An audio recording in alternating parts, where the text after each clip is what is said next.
Hi, Charles SirBookSage here, and this is I guess you'd consider it a September wrap-up, sort of what I'm reading in October, and I'll look forward at the remaining 2.5 months of the year. Now, let's talk Goodreads for a moment. Every January, I set my Goodreads goal to 50 books.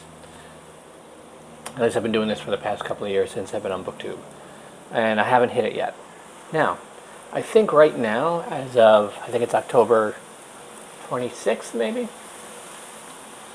2019 that I'm filming this, and I think I'm at 18 books read. Now, so I'm not going to come anywhere near the 50.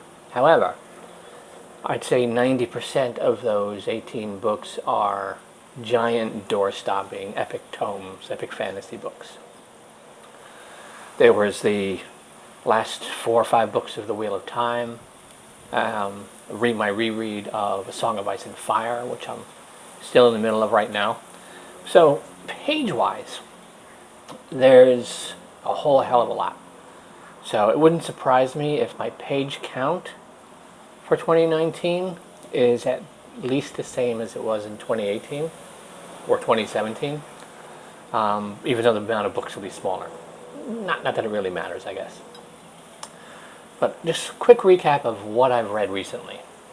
I went into September ready to go. I had a great time at BookNet Fest. Hello to everyone I did get to speak to. Christina and Jessica and Sam and Meg and Jerry, of course, and everyone else. It was wonderful, wonderful event, great panel discussions. I sat in on a lot of them. Really interesting, thought-provoking topics.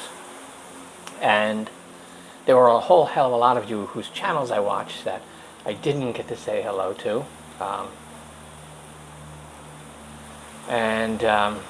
But perhaps next year I'll be a little more talkative. I'm way more of a I'm generally introverted, so the bigger the crowd, the more of an observer I am. It's just my nature. So in a 2-day event like that, I'll spend most of day one just kind of watching the ebb and flow and all that stuff. But already off on a tangent here. This is supposed to be about what I've been reading. A couple of things. I did read the Nevernight, the first of the, I guess, the God's Grave or whatever it is. Now, I can see why it's so popular. I can. It's got everything that you would expect, like that sort of style of story. It hits a lot of marks. I gave it 2.5 stars personally, because it mostly annoyed the crap out of me. Because if I wanted to read a story about a girl of noble birth whose father's murdered, so she goes off to magical assassin school to get skills to go back and kill everyone on her list, I just reread Arya Stark's chapters from A Song of Ice and Fire, which I am doing right now anyway. So it was a bit too derivative, and yeah, the whole footnote stuff. Now, I listen to the audiobook mostly, and in the audiobook, all the footnotes are read where they're supposed to be inserted. In the ebook, in the actual book, the footnotes are at the end of each chapter. So it's up to you as a reader if you want to read them. Personally, that just struck me as extremely like, I can't be bothered to world build organically, so I'm just going to write it all in footnotes. So if you want world building, go read the footnotes. If you don't want world building, you can skip them all. So it just struck me as the author just trying to be a little too clever and to show off how clever he is. But anyway, this just struck me the wrong way. And as far as the audiobook, I really enjoyed the narrator. He did a really good job with the material. But it was off-putting to constantly have the action interrupted by all these footnotes. It's basically, the author was trying to do what Douglas Adams did so brilliantly in A Hitchhiker's Guide to the Galaxy, because that's littered with the Encyclopedia Galactica that gives you all of this information about all the things Arthur Dent is encountering. But it works brilliantly there, and it fits in that kind of a story. Here, it just annoyed me. Because here it's like there's a scene like Mia's like cocks her arm back to punch the sand crab, and then a long side diatribe about the sand crab and what it is and where it came from, and a funny little anecdote about somebody's encounter with the sand crab, and then they work their way back, and then she finishes throwing her punch. So, and take that and do it over and over and over and over and over again throughout the book. Now, there were things I liked.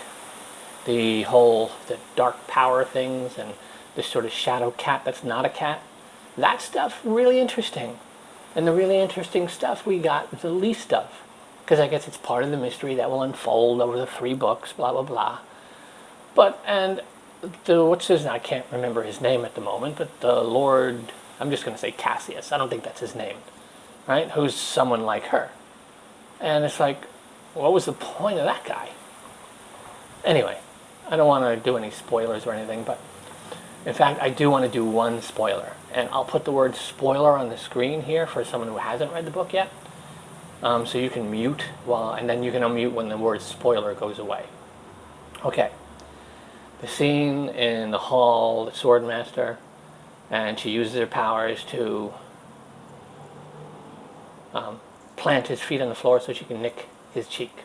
And then he hacks her arm off. And at that point, I'm like, okay, now you've got my interest.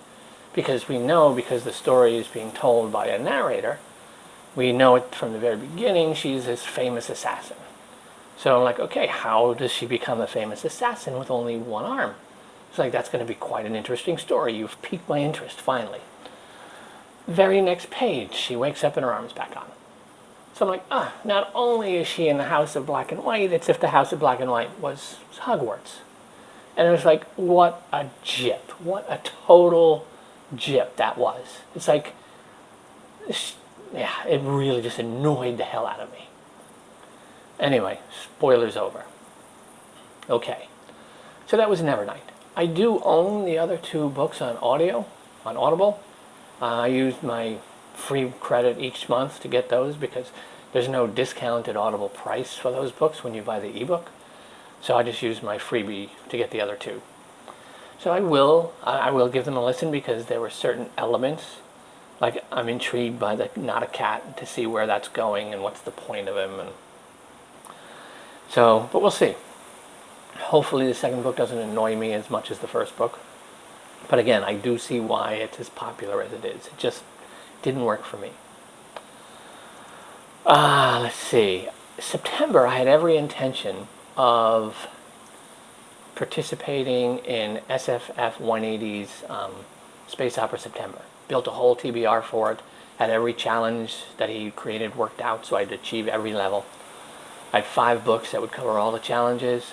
I read 2 of them, started the 3rd, and then I got really sick and didn't do much reading for the rest of the month. The first one I read was an oldie, published before I was born, and that's Andre Norton's Storm over Warlock. Now, Andre Norton is my 2nd favorite author of all time, behind Tolkien. I probably own more Andre Norton books than I do books of any other author. I've read at least 30 or 40 of her books, or I own probably about 30 of her books, and I've read probably at least 50 over the years. And this is just, it's all early space opera stuff, you know.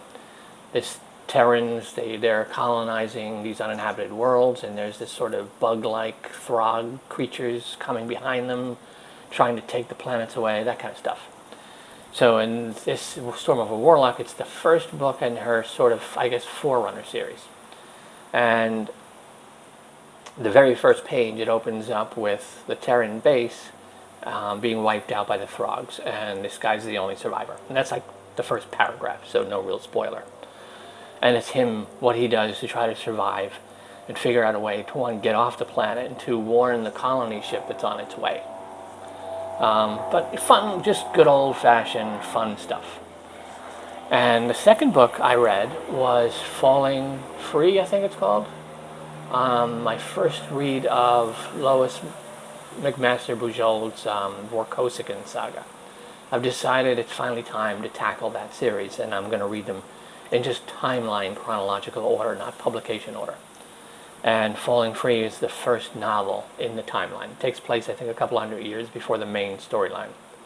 I believe since that's published, there's been another book that takes place before that book, but I think it's just some novellas, so it's not a full-fledged novel. So Falling Free was the first novel, and it was interesting. I know it's sort of a standalone, and it introduces these genetically modified humans known as the Quaddies, that, from what I hear, make an appearance somewhere in the series later. But I enjoyed it. I mean, I've read a couple of books by Bujold, and on the fantasy side, really enjoyed them. So this is my first time diving into her like famous award-winning series. So I'm definitely looking forward to continuing that. And the third book, the book I started, was Ancillary Justice by Ann Leakey, I think. And that was a buddy read with Sam and Jess and Christina and Meg and Game of Tones and all that. But then I got really sick, so I'm only like on chapter 5, I think. And it's interesting. Each chapter toggles back and forth between present day and past events. I find the past event far more interesting than the present storyline. But again, I'm only a couple of, like 4 or 5 chapters in, so. But it's really not grabbing me yet. We'll see.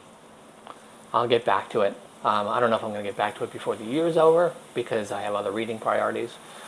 But I do want to give it a chance, because it's, again, another highly regarded series.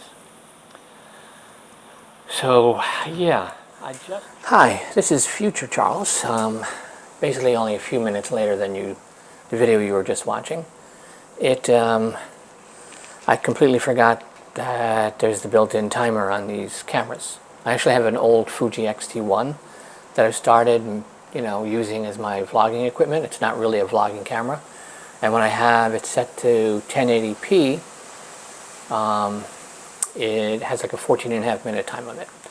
So yeah, it cut me off. I was just starting to talk about my reread of A Song of Ice and Fire, particularly Feast for Crows. And it cut me off there. So I'm just going to kind of wrap this video up here, and I'm going to do a separate video that I guess will sort of be a part 2 of this, since I was right in the middle of my train of thought. I've lost it. So now I kind of have to regroup and kind of reformulate what I was talking about. But I hope I've given you enough. I want to hear your opinions down below, particularly all you Nevernight fans. I mean, yeah, my opinion's a bit different, probably more in the minority of opinions, because so many people love that book. But anyway, I want to hear from you. What did you think of my critiques? Did you understand them, disagree with them, hate me forever with a cold, dark heart? Anyway, all comments welcome below. I am Charles of SirBookSage. Happy reading.